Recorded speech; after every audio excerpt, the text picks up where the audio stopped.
నమస్తే, welcome to పూరా local. నేను మీ సంపత్ కుమార్.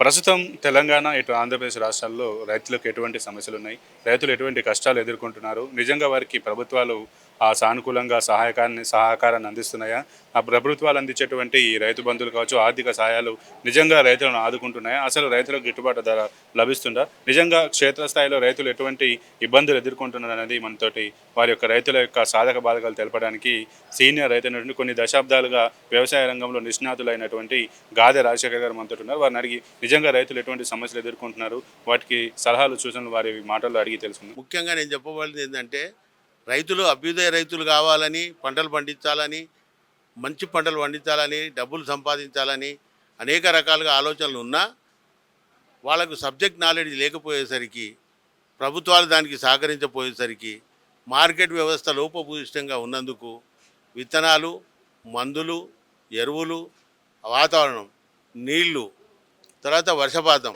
ప్రాంతీయ స్థితులు, ఇవన్నీ అనేక సమస్యలకు రైతు మాత్రమే గురవుతున్నాడు, నష్టపోతున్నాడు. ఈనాటికి కూడా పాత పద్ధతి చేయాలన్నా, ఆధునికంగా పోవాలన్నా అని చెప్పేసి ఒక విచిత్రమైన సంఘర్షణకు లోనై రైతు ఎటు తేల్చుకోలేని పరిస్థితిలో ఉన్నాడు. ప్రస్తుతం కొంతమంది మాత్రమే అభ్యుదయ రైతులమైపోయి కొద్దిగా ఆర్థికంగా నిలదొక్కోవడానికి కొంత ఖర్చు చేసి మంచి పంటలు పండించుకొని మంచి ఇబ్బడిగా దిబ్బళ్ళు తీసుకొని లాభాలు పొందుదామని కొంతమంది ముందుకు వస్తున్నారు. కానీ పర్సెంటేజ్ లెక్కలు చూస్తే వాళ్ళంతా 10-15 కంటే మించి రావట్లేదు. నేనేమడుతున్నానంటే 70 నుంచి 80% రైతులు అభ్యుదయమైన మంచి పంటలు పండించి లాభాలు గడించే స్థితికి వచ్చినాడు. రైతాంగం బాగుపడుతుంది, సమాజం బాగుపడుతుంది, వెరసి టోటల్ ఇన్వాల్వ్మెంట్ మారిపోతుంది. దానికి తోడు ఇప్పుడు ముందున్న వాతావరణ పరిస్థితులు లేవు. మీరు గమనించండి, వచ్చే సంవత్సరం 27లో మనకు ఎల్నినో విపరీతమైన భయానకమైన ఒక భూతం వస్తుంది అని చెప్పి ఇప్పటికే రైతుల్లో ఒక గుబులు లేపారు. నేను మీకు ఒక విషయం చెప్తున్నా, నాకు ఒక చోట 50 ఎకరాల ల్యాండ్ ఉంది, అది ఇప్పుడు అమ్మేద్దామని నిర్ణయించుకున్నా ఆ వార్త చూసేసరికి. ఎందుకంటే రానున్న రోజుల్లో వర్షపాతం తగ్గిపోయి ఎడారిగా మారి నీటి కరువు వచ్చే ప్రమాదం ఉంది. ఇంకా భయంకరమైన పరిస్థితి రావచ్చు.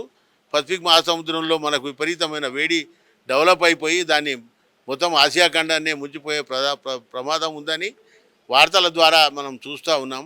ఇవన్నీ ఆలోచన ఉండి ముందు చూపున్నవాడు తమ ఆలోచనలు మార్చుకొని కొంత వెనుకడుగు వేయడం కూడా సహజం. అయితే ప్రస్తుతం ఉన్న పరిస్థితిలో ఎవరు దీనికి బాధ్యులు అని చెప్పడం చాలా కష్టం.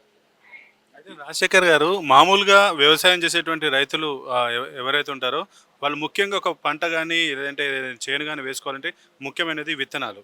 ఈ విత్తనాలు కూడా చాలా వరకు కల్తీ విత్తనాలు మార్కెట్లోకి వస్తుంది. దానివల్ల రైతులు నష్టపోతున్నారు. దీనికి పరిష్కారం ఏ రకంగా ఉండాలనుకుంటున్నారు? అలాంటి రైతులు కూడా విత్తనాలు కొనే వారికి ఏ రకంగా రైతులు నాణ్యమైనవి తెలుసుకోవడానికి మీ అనుభవంతో మీరు ఏం చెప్పదలుచుకున్నారు? దీనికి లోతైన విషయము, చాలా సమస్యలు కూడా ఉంటాయి ఈ విషయం చెప్పేటప్పుడు. దీనికి ప్రభుత్వానికే చిత్తశుద్ధి లేదు ఒక మాటలో చెప్పాలంటే. అని ఈ ప్రభుత్వాన్ని నిందించే లాభం లేదు. ఆనాటి నుంచి కాంగ్రెస్ కానీ, టీడీపీ కానీ, ఈ తర్వాత తెలుగుదేశం, ఈ తర్వాత బీఆర్ఎస్ కానీ, ఇప్పుడున్న కాంగ్రెస్ కానీ, ఎవరికి కూడా ఈ ఫండమెంటల్ లెవెల్లో విత్తన శుద్ధి, విత్తన అభివృద్ధి, మన పురాతన విత్తనం ఏదైతే నాణ్యమైన ఒరిజినల్ విత్తనాలు ఉన్నాయో అది ఏనాడో ఖతమైపోయింది. మనం మొత్తం హైబ్రిడ్ యుగంలోకి వచ్చేసినాం. ఇప్పుడు రైతు కావాలనుకున్నా దొరికే పరిస్థితి లేదు. ఒకవేళ ఉంటే అది మందుల్లాగా కొనాలేని తప్ప పంట పొలాలకు పనికొచ్చే విత్తనాలు మాత్రం దొరికేది అసంభవం దాదాపు. ప్రభుత్వానికి ఆ శాఖను నడిపే మహాత్ములకు అసలు ఆ చిత్తశుద్ధే లేదు. ఇప్పుడు ఆ బ్రీడ్ వద్దు అదే అంటే వీళ్ళు లేకపోతే రైతు చచ్చిపోతాయా అంటాడు. మీ మంత్రి గారినే పోయి నేను క్వశ్చన్ చేసినాను అనుకోండి, నేను రైతుగా, సార్ ఇట్లా చేస్తే ఎట్లా, మనం ఒరిజినల్ విత్తనాలే లేకుండా పోయినాయి, వాళ్ళకి నష్టం అవుతుందంటే, రైతుకు ముప్పడిగా ఈల్డ్ రాకపోతే, క్రాప్ రాకపోతే అతను నష్టపోతారు కదయ్యా, మీరు ఆలోచించరా అనే మాటలు వస్తాయి. అయితే దీనికి కేంద్ర ప్రభుత్వంతో సహా వ్యవసాయ శాఖ ప్రత్యేక సమావేశాన్ని ఏర్పాటు చేసి నిష్ణాతులైన వ్యక్తులను సమావేశపరిచి వాళ్ళ ద్వారా సమాధానాలు వెతికి దాన్ని ఆచరణ యోగ్యంగా చేసి విత్తన శుద్ధి, విత్తనము నిల్వ చేసే విధానం పెట్టి ప్రజలకు అందుబాటులోకి తెచ్చి రానున్న 10 సంవత్సరాల వరకు కష్టపడి ఆ విధానాన్ని ప్రవేశపెడితే భారతదేశ వ్యాప్తంగా కూడా మంచి విత్తనాలతోటి, మంచి రకాలతోటి మనం అందరం కూడా బాగుపడడానికి ఆస్కారం ఉంటుంది. అయితే రాజశేఖర్ గారు ముఖ్యంగా ఈ పంట వేసే సమయంలో ఇప్పుడైతే ఎక్కువగా ఫర్టిలైజర్స్ యూజ్ చేస్తున్నారు. గతంలో మన పురాతన కాలంలో అయితే ముఖ్యంగా అయితే సాధారణంగా వాడేటువంటి ఆవు పేడ లేదా గోమూత్రంతో తయారు చేసినటువంటి ఇలాంటి ఎరువులు వాడేవారు. ప్రస్తుత కాలంలో ఈ యొక్క ఫర్టిలైజర్స్ వాడడం వల్ల భూమి సాంద్రత కూడా తగ్గిపోయి దాని యొక్క ప్రభావం కూడా క్షీణిస్తున్న పరిస్థితి. ముఖ్యంగా ఇప్పుడు ఉన్నటువంటి పరిస్థితుల్లో ఎటువంటి వ్యవసాయం చేస్తే ఉపయోగకరంగా ఉంటుంది, భూమి కూడా పరిరక్షించబడుతుంది, ఉత్తమమైన పంట బయటికి రాగలుగుతుందని చెప్పి మీరు ఏం చెప్పదలుచుకున్నారు దాని గురించి? ఇది ఎంత జటిలమైన సమస్య అంటే నేను ఒక మాటలో చెప్పాలంటే సాధ్యం కాని సమస్య ఇది. నంబర్ 1, ఆనాడు జనాభా ప్రాతిపదిక ఏంది అనేది మీకు తెలిసి ఉండాలి. మనకు మొత్తం ఉమ్మడి ఆంధ్రప్రదేశ్ అంతా కలిపి కూడితే 2 కోట్ల మంది. ఏది 50 సంవత్సరాల క్రితం. రమారమి ఈరోజు 2026లోకి వచ్చేసరికి మనం 12 కోట్లు దాటిపోయినాం. 13 కోట్లు ఎక్కడ, 2 కోట్ల మంది ఎక్కడ, అంటే 6 టైమ్స్ మనం జనాభా పెరిగిపోయింది. భూమి మాత్రం అంతే ఉందిగా. మరి ఆనాడు పశువుల కోసం ప్రత్యేకించి 10 ఎకరాలు రైతు దగ్గర ఉంటే 2 ఎకరాలు దూడల కోసం మేపడానికి సపరేట్గా వదిలేవాళ్ళు. చిన్న చితక దూడలు అనేవి పెంచడానికి కోసం ప్రత్యేక సెగ్మెంట్ ఉండేది. రైతులు ఆనాడు పేడ కోసమైనా దూడలను పెంచేవాళ్ళు. పాడి ఉంటే పశువు ఉంటే పాడి పంట అన్నారు మన పెద్దలు. పాడి లేనిదే పంటలు పండించుకోవడానికి రసాయన ఎరువుల మీద ఆధారపడి మన భూమిలో ఉన్న శక్తిని మొత్తం క్షీణింపజేసి చివరకు 0.5 లెవెల్ ఆఫ్ కర్బనానికి అక్కడికి తయారైనాం మనం. జనరల్గా మనకు 5 నుంచి 9% ఉండాలి. అలాంటిది మనం 0.5 పోయిన తర్వాత మీరు ఆశించేది ఏది, తిరిగి తీసుకునేది ఏది? సరే, దానికి నివారణోపాయంగా రోగం వచ్చినాక మందు వేసుకున్నట్టు పొలం పండించిన తర్వాత దానికి కావాల్సి ఉంటే ఫర్టిలైజర్ వేస్తున్నామే తప్ప నీ భూమిని స్వతహాగా శక్తివంతంగా మార్చుకొని దాని ద్వారా వచ్చే పంటలు పండించుకోవడం అనేది దాదాపు సమాజంలో రైతులకు తెలవకుండా జరిగిపోయింది. అది అయితే రాజశేఖర్ గారు ఒక రైతు ఆయనను ఒక విత్తనం నుంచి మొక్కగా అలాగే ఒక చెట్టులాగా తీసుకొచ్చి పంటను పండించి 6 కాలు కష్టపడి పంటను పండించినటువంటి రైతు అదొక ఎత్తు. అయితే అక్కడ నుంచి మార్కెట్కి తీసుకుపోయేదానికి కనీస గిట్టుబాటు ధరను తెచ్చుకోవడం కూడా మరొక ఎత్తు. అలాంటి రైతులకు గిట్టుబాటు ధర సరిగ్గా రాకపోవడం, దాంతో చాలా వరకు లాసులు రావడం, నష్టాలు రావడం వంటి అంశాలు కూడా జరుగుతున్నాయి. ఒక్కొక్కసారి లాభాలు కూడా వచ్చినటువంటి పరిస్థితి. అలాంటి పరిస్థితిలో రైతు నిజంగా క్షేత్రస్థాయిలో తనను తను ఆర్థికంగా నిలదొక్కుకోవాలంటే రైతులకు ఎటువంటి వెసులుబాట్లు కావాలి, ఎటువంటి ఆర్థిక కృషికి ఎటువంటి అవకాశాలు కల్పించాలని మీరు కోరుకుంటున్నారు? ప్రజాపాలన అడ్మినిస్ట్రేటివ్ మ్యాటర్ కింద పాలక వర్గాలు సమాజం లోపల లోపభూయిష్టమైన ఏదైతే అంశాలు ఉన్నాయో వాటి మీద స్థిరమైన ఒక సమావేశం ఏర్పరచుకొని డిబేట్ పెట్టుకొని దీనికి సంబంధించిన మంచి నిష్ణాతులు అనుభవజ్ఞులైన వ్యక్తులను, స్వార్థ చింతన లేని వ్యక్తులనే ఆ సమావేశాన్ని ఏర్పాటు చేసి వాళ్ళ ద్వారా వచ్చిన సలహాలను తీసుకొని వాటికి తూచా తప్పకుండా అన్ని క్షుణ్ణంగా పరిశీలించి మెయింటైన్ చేసిన నాడు వ్యవసాయ రంగం బాగుపడుతుంది. ఒకటని చెప్పడానికి లేదు. వ్యవసాయదారుని దోచుకు తినడానికి సమాజమే సిద్ధమై కూర్చున్నది. కూలీలు ఒక పక్క, పక్షులు, ఇతరతర జంతువులు, క్రిమికీటకాలు, కోతుల బాధ దాదాపు తెలంగాణలో 30 జిల్లాలు ఉంటే దాదాపు 15 జిల్లాలలో కోతుల బెడద, ఇంకొన్ని జాగాలలో ఎమ్ముళ్ళ బెదల, ఇంకో జాగాల ఉడతలు, ఎలుకలు, పందులు, ఉరవందులు, వీటి మీద బాధ. ఇవన్నింటినీ తగ్గించుకొని బయటకు వద్దామంటే చీడపీడల ద్వారా అవి అయిపోయిన తర్వాత వైరస్లు అయిపోయినాక ఫర్టిలైజర్ వేసి భూమి కర్బనాన్ని నాశనం చేసుకొని మన పొలాన్ని మనమే నిస్సారం చేసుకొని దాంట్లోకి వెళ్ళి పంట రావాలని చెప్పి ఇబ్బడి ముబ్బడిగా రసాయనికాలు గుబ్బరిచ్చి ఆ సంవత్సరానికి పంట తీసుకొని మళ్ళీ సంవత్సరానికి చేతులు ఎత్తేయడం, లేదా అడమైన ఇటువంటి హైబ్రిడ్లు తీసుకొచ్చి ఎవడో ఊదర కొడుతున్నాడని ఆ విత్తనాన్ని తీసుకొని పెట్టుకొని దీంట్లో లాభం వచ్చిందని చెప్పి వేల మందిని సమాయత్తం చేసి వాళ్ళందరినీ ఎంకరేజ్ చేయడం. వాళ్ళందరూ పోయి ఇవే పెట్టుకొని 2 సంవత్సరాలు మీరు ఒకసారి డ్రాగన్ ఫ్రూట్ తీసుకోండి. 5 సంవత్సరాల కింద డ్రాగన్ ఫ్రూట్ రూపాయిన్నర ఒక్క పీసు. ఈరోజు 50 పైసలు, 60 పైసలు, 25 పైసలు కూడా అమ్ముతుంది. ఒక్కోసారి అమ్మకుంటే రోడ్ల మీద పెట్టుకొని బండ్ల మీద, తోపుడు బండ్ల మీద అమ్ముతున్నారు. ఒక విదేశాల్లో పండించే పంటకు అంత క్రేజీ ఉంటే ఇక్కడికి వచ్చిన తర్వాత దానికి గతి ఏమైంది? సో ఇట్లాగే ఎప్పుడూ అమాంతంగా కొత్త కొత్త పంటలు వచ్చినాయి. జామ మీద పండుగతోటి 70% మంది రైతులు చెట్లు కొట్టేసిండ్రు. కేవలం ఒక పండుగ అనే ఒక్క ప్రాబ్లంతో దాన్ని ఇప్పటివరకు కంట్రోల్ చేయలేకపోతున్నాం. పండుగ కోసము ఒక్కొక్క చెట్టుకు 4 షీట్లు గమ్ పెట్టేసి వాటిని ఆ పండుగను అరికట్టడానికి పెడితే 60 రూపాయలు ఒక్కొక్క షీట్. అది ఒక ఎకరా జామతోట పెడితే దాదాపు 400 షీట్లు పడతాయి. 6 రూపాయలతో ఎన్ని అవుతాయండి? 24,000 రూపాయలు ఒక ఈగను కంట్రోల్ చేయడానికి కోసము ఆ షీట్లు అతకబెడితే వానికి గతేం కావాలి రైతుది. ఇట్లాంటి పరిస్థితులు అనేకం ఉన్నాయి. నేను చెప్పింది ఒకే ఒక పండుగ గురించే. పండుగ వీర, వంకాయ, బెండి, ఆల్ టైప్ ఆఫ్ ఏ రకమైన కూరగాయనైనా పండుగనే నాశనం చేస్తుంది. చివరికి జామ తోటలన్నీ నశింపబడ్డాయి. ఇప్పుడు ఏం మిగిలింది? తైవాన్ జామ మిగిలింది. అది కూడా వాడు బుర్రలు కడతాడు. చిన్నప్పటి నుంచి బేరీ తయారు కాగానే బుర్రలు కట్టేసి తీసుకొచ్చి పబ్లిక్ అమ్మజూపుకొని వాడు డబ్బులు సంపాదిస్తున్నాడని కొంతమంది చెప్తున్నారు. అది కూడా ఒక 2-3%. మరి జామ పండ్లు ఎక్కడ చూసినా విరిగా పండేది మనకు. మన ఊర్లలో జామ పండ్లు మామూలుగా తెచ్చుకొని తినేది. అది ఎంతో బలిష్టమైన పండు. ఆరోగ్యవంతానికి, ప్రతి మనిషికి జీర్ణశక్తి కానీ, శరీరంలో ఉన్న ఆల్ టైప్ ఆఫ్ ఎలిమెంట్స్ కానీ భూమి మీద జామ పండు కంటే మించిన ఫలం లేదన్నాం. అటువంటి పండుగ దిక్కు లేదు. రైతులు పంట గిట్టుబాటు ధర రావడంలో ముఖ్య పాత్ర పోషించేది బీట్లు. గతంలో బీట్లు మార్కెట్లో పోయి రైతులు అమ్ముకునే పరిస్థితి. ఇప్పుడు దళారీ వ్యవస్థ అనేది కొత్తగా వచ్చింది. దళారీ వ్యవస్థ వచ్చి రైతులకు ఇటు రైతులకి నష్టం, అలాగే వినియోగదారుడు ఎవరైతే కొనుక్కుంటాడో వాళ్ళకు కూడా అధిక ధరలకు మధ్యలో ఈ దళారులు అనేది లాభపడుతున్నటువంటి పరిస్థితి. ఈ దళారీ వ్యవస్థ పోయి రైతులు నిజంగా ఆర్థికంగా నిలదొక్కుకోవడానికి ఎటువంటి పరిస్థితులు కల్పించాలని కోరుకుంటారు. అలాగే ప్రభుత్వం కూడా ఇటు రైతు భరోసా అని, అలాగే రైతు రుణమాఫీలు కూడా ఇస్తుంది. వీటి ద్వారా నిజంగా రైతుకి ఆర్థికంగా బలం చేకూరే అవకాశం ఉందా? దాన్ని ఏమంటే చాలా మంచి ప్రశ్న ఇది. రైతుకు అన్నిటికంటే ఎక్కువగా నష్టపోయి సమస్యగా మారిపోయి తీర్చలేని సమస్యగా మారిపోయిన అంశం ఇది మీరు చెప్పింది. దానికి నేనేమంటున్నానంటే, ఫస్ట్ సరాయిగా పెడితే మీరు టారిఫ్ రిబేట్ ఫిక్స్ చేస్తున్నారు. మీరు చెప్పిన రేటుకే కొనుక్కొని పోవాలాడు. తాగేది పైసలు వాడే అయినా మీరు చెప్పిన రేటుకే కొనాలాడు.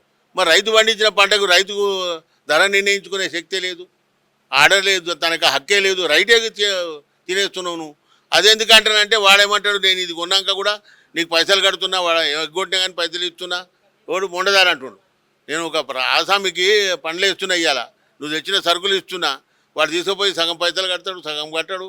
కొందరు ఎగ్గొడతారు, కొన్నిసార్లు పాడైపోతాయి, అమ్మదు. ఇవన్నిటి కూడా మేమే ఫేస్ చేస్తున్నాం. 6, 7, 8% తీసుకుంటుండు. అమాలీతో కలుపుకొని 8% రూపాయలు మొండదారు రైతు దగ్గర తీసుకుంటున్నాడు. మొండదారికి 8% దక్కే పరిస్థితి లేదు. తను పెట్టిన ఖర్చులు పోను, మొండదారుకు 8% లాభం కూడా దక్కేది లేదు. చాలా వరకు అయితే 50% రైతులు ముందు నష్టాన్ని చవి చూస్తున్నారు. ఆ వ్యవస్థకు కూడా ఒక నిర్ణీత వ్యవధి పెట్టి అసలు కంట్రోలే లేదు. ఎక్కడ కంట్రోల్ ఉందండి? సెస్ కట్టిపిస్తుండ్రు, కమిషన్ తీసుకుంటున్నారు. ₹1 కూడా ప్రభుత్వానికి చేస్తలేదు. కొన్ని కోట్ల రూపాయలు రోజు వినిమయం అవుతున్నాయి. కోట్ల రూపాయలు. దాని మీద చిత్తశుద్ధి ఉండి దాని మీద నిఘా పెట్టి కంట్రోల్ పెట్టుకొని ప్రభుత్వ అధికారులను అక్కడ ఏర్పాటు చేసి ఆ వచ్చే ఆదాయం ఏదో తక్కువ చేసి దానిలో కొంతమంది 25% అధికారులకు ఇచ్చి ఓ మార్కెట్ యార్డ్ ఏర్పాటు చేసి, ఉదాహరణకు చెప్తున్నా, శంషాబాద్లో కనీసం కొన్ని కోట్ల రూపాయల బిజినెస్ అయితే పర్ డే. రూపాయి పోతే అడిగేది గవర్నమెంట్కు. సైకిల్ స్టాండ్కి అలాగపోతాయి, బాత్రూంలకు అలాగపోతాయి, అమాలీలకు అలాగపోతాయి. లారీ వెహికల్స్ వస్తే వాళ్ళ డబ్బులు.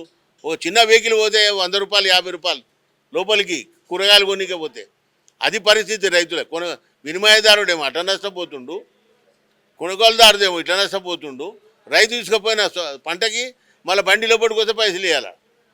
వాడేమో 6 నుంచి 8% అంటాడు. 6 పేరు చెప్పుకోం, 6 దండల ధరల కమిషన్ల నాశనం చేసేది అలాగా. ఇవి కాకుండా 8 పైసలు బాధాపుతాను. మన ఫోన్లో ఉన్నది పట్టి తీసి చూపిస్తాను నేను. 7%, 7.5% కలెక్ట్ చేస్తున్నాను.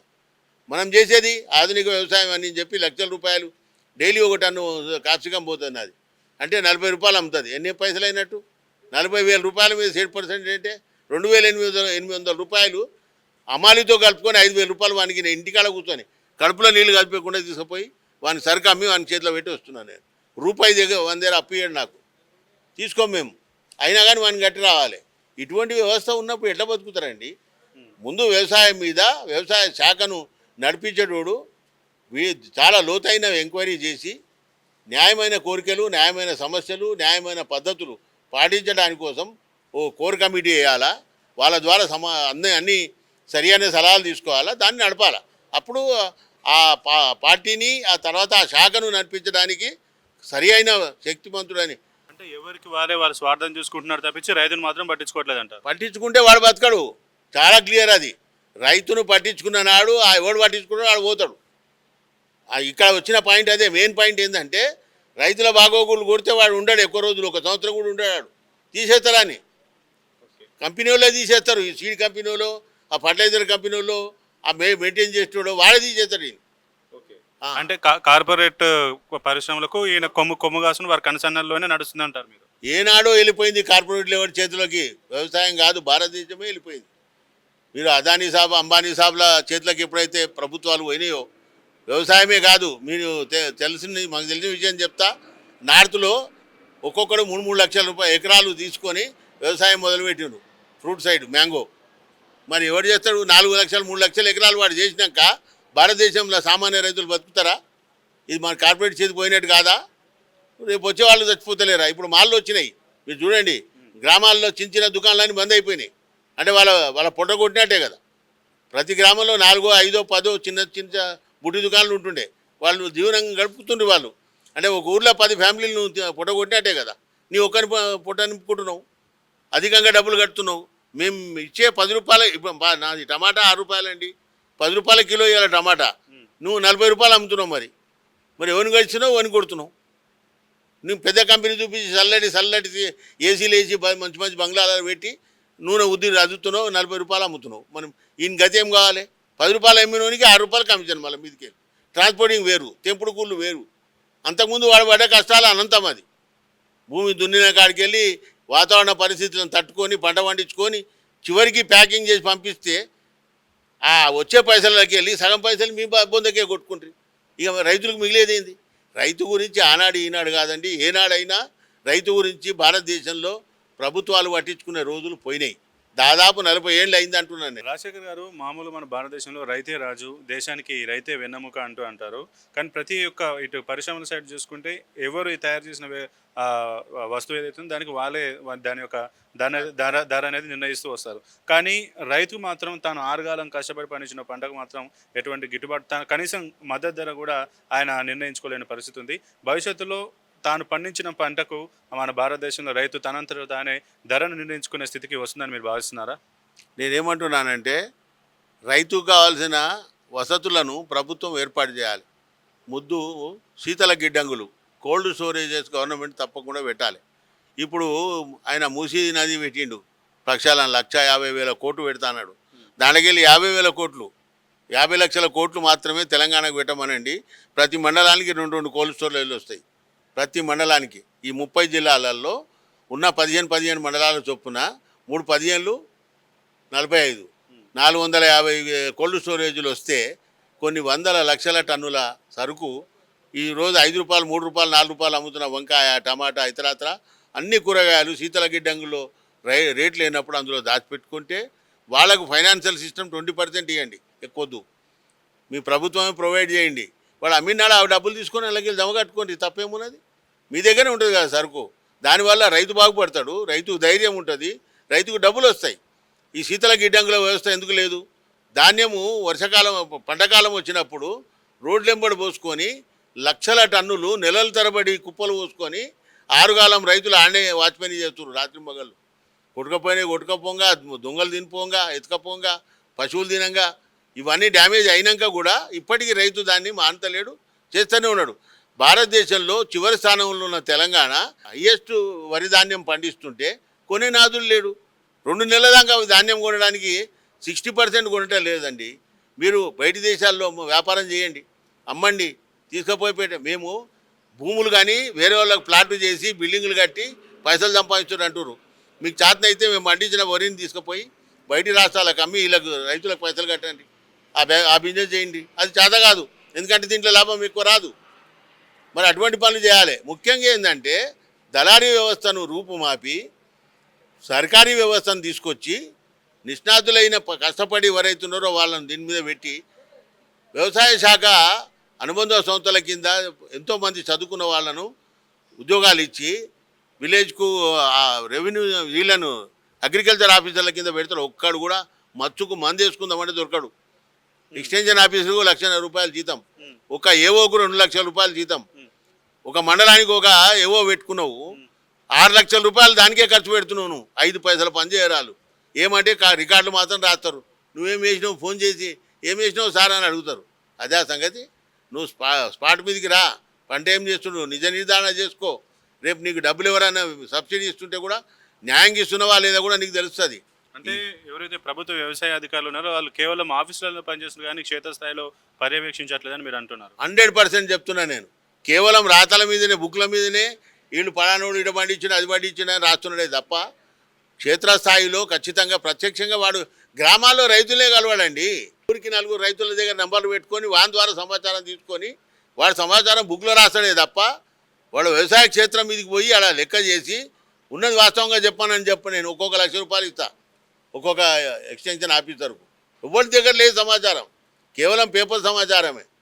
అసలు రైతుకు రోగం వచ్చేది ఏంది, సీజనల్ ఏమొస్తున్నాయి, రైతులకు సనేం కావాలి, అదేంది జీలుగా కావాలి, పిల్లి పెసర విత్తనాలు కావాలి, మంచి విత్తనాలు కావాలి, జిప్సం కావాలి, యూరియాలు కావాలి, ఇతరత్ర కాల్షియం కోసం పొటాష్ కావాలి, సూపర్ కావాలి. ఎవడిస్తున్నాడు? ఒక్కరు కూడా ఇవ్వరు. ఇచ్చటినాడు వస్తే ఆడ సిగండాలు కోయిద్దామంటారు. నన్ను మెడిసిన్కి పంపించారు ఒకసారి ధనుము గింజలు కావాలంటే. ఆడ మెయిన్ ఆఫీస్ ఉంది, ఆడ పోయి తెచ్చుకోమంటారు. ఇదా సుడోమోనాస్ కావాలండి, బయోకెమికల్స్ ఉన్నాయి కదా మనకు. సుడోమోనాస్ కానీ ఈ ఇంకోటి ఉంది కదా, అది దాని పేరు ట్రైకోడర్మా విరిడి. దిక్కే లేదు మనకు. పలానా దగ్గర దొరుకుతుందని చెప్పేటోడు లేడు, దాని ధర ఇంత అని చెప్పేటోడు లేడు. అంతెందుకండి, వ్యవసాయ విశ్వవిద్యాలయం రాజనగర్లో ఉంది. దాంట్లో నేను డైరీ ఇమ్మన్నాను, సంవత్సరానికి సంబంధించిన డైరీ ఇమ్మన్నాడు. సార్ ప్రింట్ కాలే, ఇంకా పోయిన సంవత్సరం నాటి సమాచారం ఈ సంవత్సరానికి ప్రింట్గా చేసి పబ్లిక్ పంచేటోడు లేడు. ఎక్కడుంది వ్యవసాయం కళాశాల? ఏం చేస్తుంది? కోట్ల రూపాయలు గుమ్మరిస్తున్నారు. ఏమిటికి అది? పాలనా వ్యవస్థ అనేది చాలా పకడ్బందీ. ఎవరి శాఖ వాడు సరిగా చూసుకోవాలా. వీడు పేరు చెప్పేదేమో రెవెన్యూ, ఆడు పోయేదేమో గుట్టలలో వంతాడు. వీడు వ్యవసాయం మాట్లాడతాడు, ఆడు పోయేమో ఇళ్ళలో వంతాడు, రియల్ ఎస్టేట్ చేస్తాడు.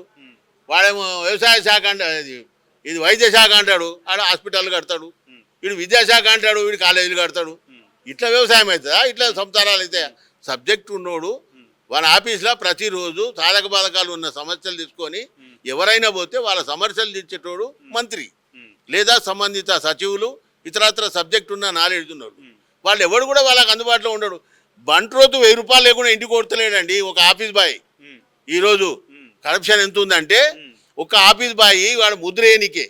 నేను ఉదాహరణకు చెప్తాను మీకు. నాకు ఒక ఆసరా పని కావాలి, ఈ బాయ్ అని చెప్పి ముందు సార్ తోటి చెప్పి ఎమ్మెల్యేకి ఫోన్ చేయించుకొని ఇంకెవడో పెద్దోడు చెప్పుకొని వాడిని మస్కా కొడితే వాడు మన అప్లికేషన్ ఇస్తే వానికి ఏమైనా ముఠ చెప్తే వాడు రాసిస్తాడు. రాసిచ్చినాక బయటకు వస్తే ముద్ర కావాలి కదా మండల ఆఫీస్ది. ఆడ వేసేటప్పటికి ₹100 లేకపోతే ఆ ముద్రనే కొట్టాడు. అంటే ముఖ్యంగా ఎవరైతే ప్రభుత్వ అధికారులు కావచ్చు, ప్రజాప్రతినిధులు కూడా కేవలం వారి స్వార్థం కోసం వారు ప్రవర్తిస్తున్నారు తప్పించి నిజంగా రైతులను పట్టించుకోవడం కానీ నిజంగా రైతులకు ఉపయోగపడేవారు ఎవరు లేరంట. యాజ్ ఏ రైతుగా ఇక్కడ కూర్చొని 103 ఎకరాలు మెయింటైన్ చేస్తున్నా, కొన్ని సంవత్సరాల నుంచి చేస్తున్నా. నా ట్రాన్స్ఫార్మర్లు ఏమైనా ప్రాబ్లం వచ్చిందంటే బుష్ బోల్టులు పోయినాయి, తెచ్చుకుంటే ఏమన్నాడు మా సారు, ఓ చేతి కింద ఉన్నాడు, చెప్పే మాట అది. డిపార్ట్మెంటల్ పని ఏంది? నీ ట్రాన్స్ఫార్మర్లో ఏదైనా మిస్టేక్ వస్తే వచ్చి లైన్ క్లియర్ తీసుకొని ఆ బుష్ బోల్డ్లు వేసేసి త్రో చేయాలి. అప్పుడే రైతు బాగుపడతాడు, బతుకుతాడు ఆడు. మరి దానికి చేసేది ఏంది?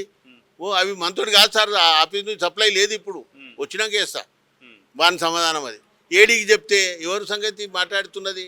ఫలానా అయినా నేను పిలిచి మాట్లాడి మీకు రిప్లై ఇస్తా. తక్షణం రిపోర్ట్ కావాలి. నేను చెప్పేది ఏంటంటే తక్షణ పరిష్కారం అనేది జరిగితే రైతు బతికిపోతాడు. నీ ఎంబడే తిరుగుతుంటే వ్యవసాయం ఎవరు చేస్తాడు? ముందే లేబర్ షార్టేజ్ సార్. అలా నేను లేబర్ విడిచిపెట్టి నేనే ఆఫీసులో పోటీ తిరిగితే ఈడ బతికేవాడు బతకాలి. ఇంకా మీ అనుభవంని దృష్టిలో పెట్టుకొని ఏదైతే ఇప్పుడు ప్రస్తుతం ఉన్నటువంటి పరిస్థితులలో ఎటువంటి పంటలు వేస్తే లాభదాయకంగా ఉంటాయి, అలాగే కొత్తగా యువకులు కూడా వారి యొక్క వృత్తిని వదిలి వ్యవసాయం వైపు ఆకర్షితులు అవుతూ వస్తున్నారు, అలాంటి వారికి మీరు ఏం సూచనలు చేస్తారు? నేను రాష్ట్ర వ్యాప్తంగా నాకున్న పరిధిలో నాకున్న పరిజ్ఞానంతో నేను రాజకీయంగా అన్ని విషయాలు చూసినా కనుక సుదీర్ఘ అనుభవం ఉంది కనుక చెప్తున్నా. నేను ప్రభుత్వం ప్రవేశపెట్టిన కార్యక్రమాలు ఎన్నో ఉన్నాయి. షెడ్ నెట్ ఉంది, పైప్ లైన్ డ్రిప్ పైప్స్ ఉన్నాయి, ఫర్టిలైజర్ ఉన్నాయి, ఇతర పనిముట్లు ఉన్నాయి, ట్రాక్టర్ పనిముట్లు ఉన్నాయి. అవి పైరవి చేసుకొని ఆలకు తినబెట్టేటోళ్ళకి మాత్రమే పోతాయి తప్ప సగటు రైతుకు మాత్రం అవి చెందవు, ఆడి దొరకవు. వాడిని ఎత్తి వలగొట్టుకున్నా వానికి రావు. నా స్థాయి వ్యక్తి కూడా ప్రయత్నం చేస్తే కూడా రావు. వాళ్ళ సంగతి పెట్టండి. ఇక నాకడే కింది వాళ్ళు 70% ఉన్నారు. నా స్థాయి ఉన్నోడు పోయి వాళ్ళ తిప్పల పడితే కూడా రావు. అవి ఆడు కాళ్ళు అరిగిందాక తిరిగా దానికంటే ₹10 పోతే ఆయన ప్రైవేట్. అంటే ఇప్పుడు రైతుల కోసం సబ్సిడీ కింద అని చెప్పి వ్యవసాయ పరికరాలు అయితే ప్రవేశపెడుతున్నారు. ఎవరి దగ్గరికి వెళ్తున్నాయి అవి? రైతులకు అందకుండా చెప్పినా కదా, ఆడ వచ్చినాయని ఈ ఫలాన్ని వచ్చినాయి నేనే ఆపిస్తాను సార్, ఎక్స్టెన్షన్ ఆపిస్తాను, లేకపోతే ఏవోను ప్రభుత్వం ద్వారా ఇవి వచ్చినాయి. ఎన్ని వచ్చినాయి అంత నోటీస్ ఉంటుంది. ఏ రోజు వస్తున్నాయి నోటీస్ ఉంటుంది. అవి స్ప్రే పనిముట్ల, ట్రాక్టర్ పనిముట్ల, గింజల, విత్తనాల, ఫర్టిలైజరా, ఇతరాతరాన ఏ వచ్చినా వాళ్ళ దాకా నోటీస్ వస్తుంది ముందు. ఏడి గారితో కన్సల్ట్. నేను ఇప్పటికి నాతో 4 నెలల నేను షెడ్ నెట్ వేస్తున్నా, నాకు కావాలమ్మా అని చెప్పి ఏడి గారిని 10 సార్లు ఫోన్ చేసిన, రెస్పాన్స్ లేదు ఇప్పటిదాకా. నేను ఇంత అభ్యుదయంగా ఇన్ని పంటలు పండించుకుంటా, ఒక రైతుగా నేను అందరి ముందర శబాజ్ అనిపించుకుంటా, నాకు ఇది పని చేసి పెట్టుండి అని చెప్తే అడిగేటోడు లేడు. ఇంకా సామాన్యునికి ఏం దొరుకుతుంది? వాడు మానేసిండు. ప్రభుత్వాన్ని నాకు ఇది ఈయన రబ్బా ఇప్పిన రబ్బా అని అడిగిన ఇంకా ట్రైన్లు ఉన్నాయి సార్, కూరగాయలు పంపించడానికి రవాణా సౌకర్యం కోసం ఇవ్వాలి. ప్రభుత్వం ప్రవేశపెట్టింది అది. ఇంతవరకు ఒకటి ఇయ్యాడు. మేము కొనుక్కోవాలి 450 రూపాయలు పెట్టుకొని. వాడు ఇయ్యాడు. ఏడంటే దానికి ఎప్పుడొచ్చో ఎవడు ఎత్తుకపోతుందో తెలియదు. అది సంగతి. ఆ లోపలనే మాయమవుతుంది అది. ఓకే, ఇక ముఖ్యంగా ఎవరైతే ఇప్పుడు రైతులు యువ రైతులు ఉన్నారో వారికి మీరు ఎలాంటి సలహాలు సూచనలు ఇవ్వాలనుకుంటున్నారు? రైతులు తమకున్న బాధలను ఏమాత్రం జంకు బొంకు లేకుండా చట్టబద్ధంగా నలుగురు కలిసి ప్రభుత్వం మీద, తత్సంబంధిత శాఖల మీద పనిచేసే వాళ్లను ఒత్తిడి తీసుకొచ్చి వినకపోతే పై అధికారులకు చెప్పి తల వంచి పని చేయించుకునే లక్షణాలు యువకులు నేర్చుకోవాలి ముందు. ఫస్ట్ థింగ్ అది. అలా చేస్తే ఆ జట్టును, వాళ్ళకున్న బలాన్ని, వాళ్ళకున్న ఐకమత్యాన్ని చూసి భయపడైనా సరే కనీసం వర్క్ చేయడం నేర్చుకుంటారు. వాళ్ళని చూసి ఇంకో 10 మంది యువకులు కూడా జట్టు కింద తయారవుతారు, మంచి వాళ్ళు. నేను చెప్పేది ఏంటంటే తాగుబోతుల పోటీలు పడకము, దడదలు తినకము, మందిని కొట్టడము, సైకిల్ ర్యాలీలు చేయడము, పనికిరాని మాటలు మాట్లాడడము దీంట్లో జట్టు కాదు. సహేతుకంగా ప్రభుత్వం ప్రవేశపెట్టిన కార్యక్రమాలను ప్రజలకు అందేటట్టు, రైతులకు అందేటట్టు, నష్టపోయే బీద రైతులకు మేలు జరిగేటట్టు జరిగే కార్యక్రమం కావాలి. దానికోసం యువకులందరూ అంటే యువకులు పని మానుకొని ఇదే పని చేసుకుంటే వాళ్ళు ఎట్లా బతుకుతారు? అక్కడ కూడా మళ్ళీ ఇదే మాట ముందరికి వస్తుంది. ఊర్లో రౌడీ ముఖ తయారైంది, ఇవి ఇదే పనులు చేస్తారు, వాళ్ళు వేరే పనులు లేవంటారు. వాళ్ళు వాళ్ళకు ముద్ర పెట్టి బొట్టు పెడతారు. వాళ్ళు అలా కాకుండా వాళ్ళకు స్వచ్ఛమైన ఒక నిర్దిష్టమైన ప్రణాళిక ఉండాలి. వాళ్ళు చేసే పని లోకమంతా మెచ్చాలి, ప్రభుత్వం మెచ్చాలి, దైవము మెచ్చాలి, వాళ్ళ మనసు కూడా మెచ్చాలి. అంటే వాడికి చిత్తశుద్ధి ఉండాలి ముందు. వాడు చేసే పని మంచిది, తన జీవితంలో చేసుకునే పనులకు ఆటంకం కలగకుండా చేసుకోవాలి. కొందరు ఏం చేస్తారు, ఇదే పని పెట్టుకుంటారు. ఇక ఈ పని పెట్టుకునే జట్టు అయిపోయి ఎవరు చిన్న పని చేస్తున్నా కానీ ముందు అన్ని అడుగుతాడు, ఏం చేస్తున్నావు కదే పైసలు. ఇది గ్రామాల్లో స్టార్ట్ అయింది. ఒకప్పుడు మహానగరాల్లో ఉండేది, ఇది గ్రామాలకు కూడా వాకింది ఇప్పుడు.